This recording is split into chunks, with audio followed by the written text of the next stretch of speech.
Hey guys, it's Phil from Earth Nails and Tails, and today I'm going to show you how to make this super simple DIY hoop house in order for you to get started growing earlier in the season and extend your harvest into the winter. So let's get started.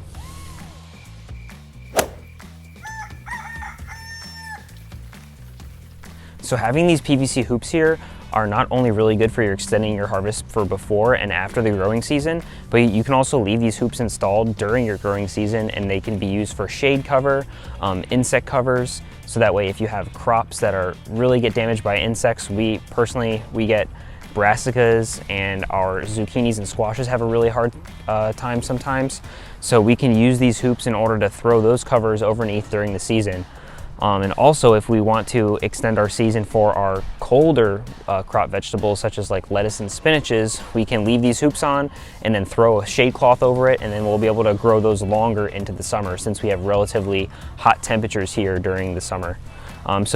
Making these hoops is super beneficial for your garden as a whole. They're not just used during the beginning and the ending of the season. We can use these all year round. All right, so to make these, all you really need are three materials. Some rebar, and you can either get 1 foot, 1.5 foot, or 2 foot pieces. It really depends on how tall your beds are. I have 10-inch beds here, so I have either 2 foot pieces or 1.5 foot pieces of rebar. Then you're gonna get your PVC, which is Schedule 40, 1/2 inch PVC.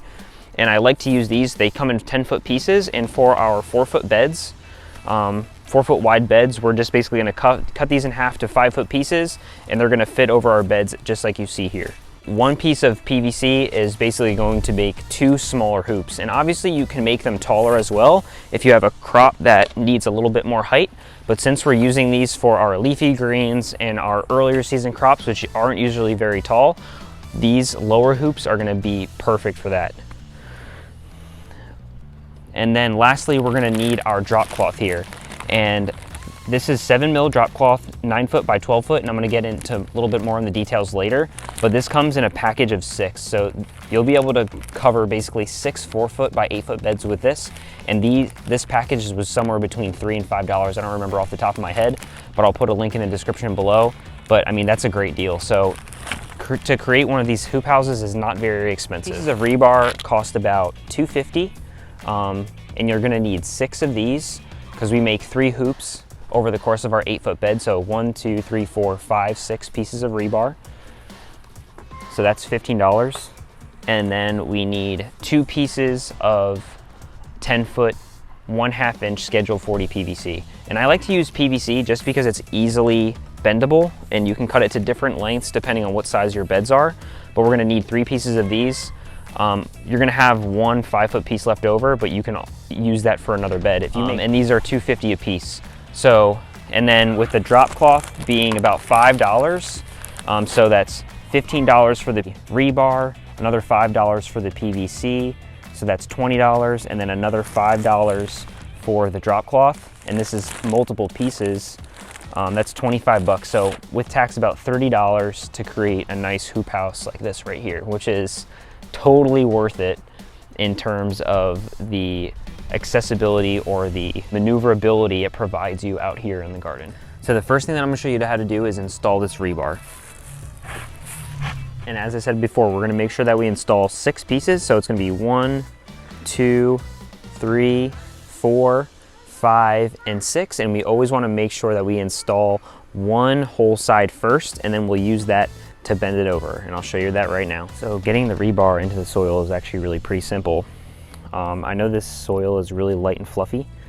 It's the raised bed soil that we made, so I don't even need a hammer for this. I'm just gonna simply just take the rebar and stick it in about halfway. We wanna leave enough for the PVC to grab onto, and then all we're gonna do is take our PVC and bend it over. And it's okay, we're gonna bend this in a little bit just to make sure it grabs really well, and then we just gotta move that PVC around and get it to sink onto that piece of rebar. And there we go. So there's our hoop, and as you can see, there's a little bit of a gap here between the end of the bed and the hoop. Same thing on the other side, but that's okay because we're not gonna be growing our vegetables all the way up to the edge of the raised bed. We wanna make sure that there's enough soil between the bed and where our first crop is, so it's okay. We just wanted to save as much material as we could, right? We could have cut these pieces of PVC to 6 feet instead of 5 feet, and then our beds or our hoops would be a little bit bigger. But just because we're trying to minimize the amount of material we're using, I'm gonna say that this is okay for me.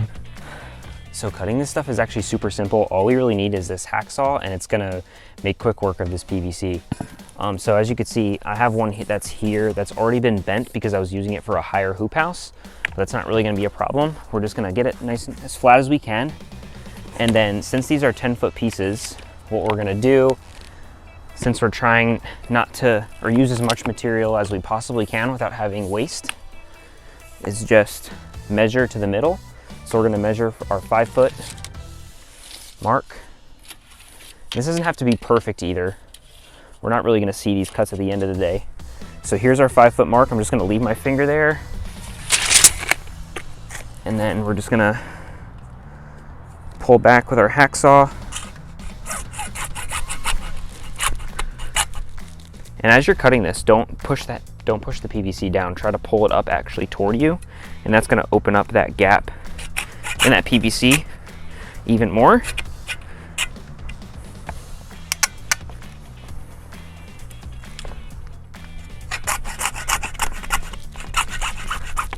There you go. Pretty simple. So now we're just gonna repeat the same process we did with this other hoop. We're gonna put the rebar on each side, and then we're just gonna stick it in the ground.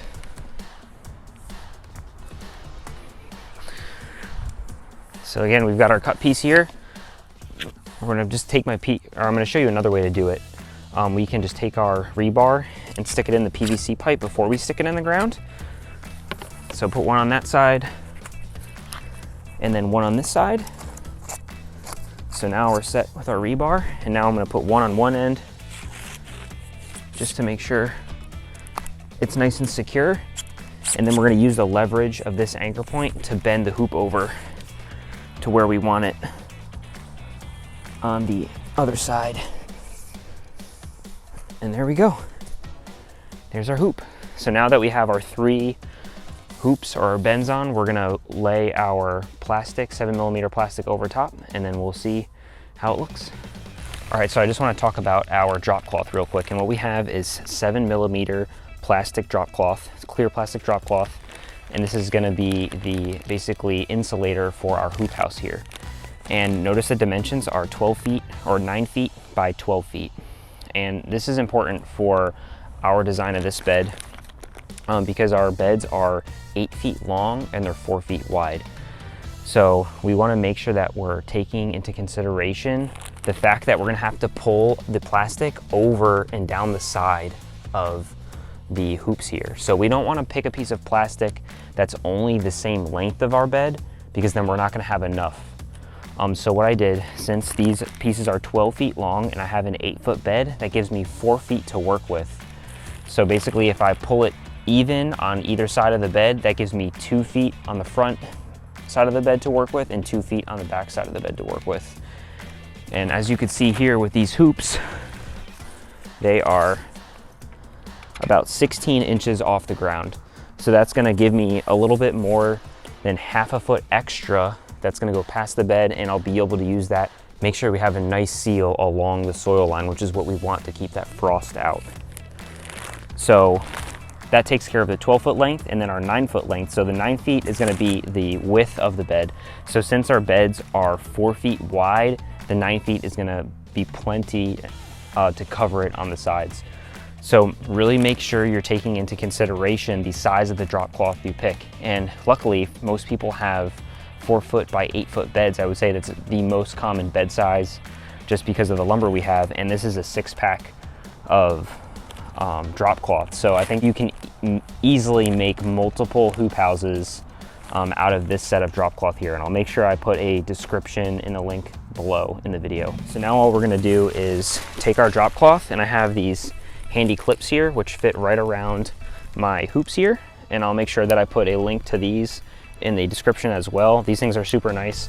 So right now in the end of winter, I'm using these for my hoop houses, but then later on, once my plants, my summer plants start to get bigger, I'll be able to use these for trellises. So always having products or tools in your garden that have multi-purposes is really, really nice, right? Because you have one tool that does multiple jobs, less things you gotta buy, and less things that you have to take care of. So I love multi-purpose tools like these. So all we wanna do is, well, what first I'm gonna do is lay my drop cloth from front to back, and I'll bring one of these clips with me and make it a little bit easier. So again, I wanna make sure that extra is going down. So once I get it where I want it, about in the middle, I'm just gonna clip it on there and then bring it over to the other side. And as you can see, I got plenty of extra, which is perfect. So I know I'm gonna have plenty to work with. Now I'm not gonna clip this one, but I'm gonna start to open up this drop cloth here. And since these pieces of drop cloth are 9 feet wide, and we know our beds are 4 feet wide, you can leave them double layered, and that'll give me 14 mil instead of 7 mil thickness, and that's gonna provide more protection and create even more of a greenhouse effect inside this hoop.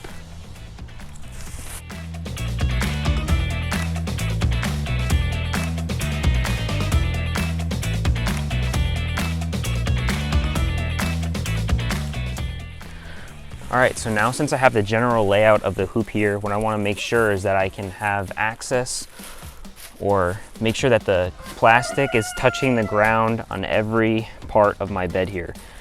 And then once I feel comfortable with where the plastic is laid out, I'm just gonna take my clip and get it as close to the soil as possible. That's just gonna make sure none of the air or anything is gonna get underneath here. So make sure the fit is nice and tight. Clip it on, and then what I do is put a clip near the bottom, a clip on the top, and a clip on the side, and you can see the shape starting to take place. So I'm not going to use the double folded plastic method just because our winters are relatively mild. So I unfolded it completely, and what I would recommend doing is getting your peaks tightened first. So always start out with the middle, because then you can pull over to the edges and then make sure that you have plenty of space on either side, and same thing on the bottom. Make sure that your middle is good first, because as you can see, it's kind of pinching it here. Then you can pull it toward the end like this, and making sure it's nice and tight from the middle to the end here, and then pinching it along the bottom. So now you can see it's nice and tight along the top as well as along the bottom here, and then we'll do the same thing for the other side.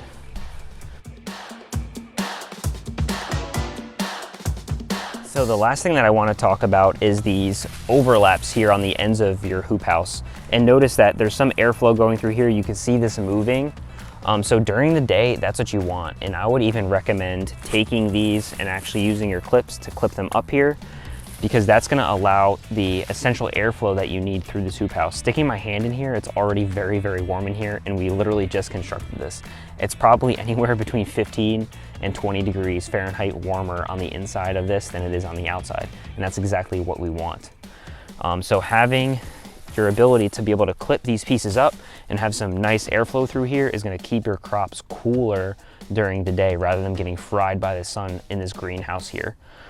During the night, you can just clip these off, put this down, and we just want to make sure that we're getting good contact with the soil so we get a nice solid seal and we're not getting any frost lingering into our hoop house. So we could just put it down here, and then we can just lay something across it so that way we're not allowing that plastic to move at all.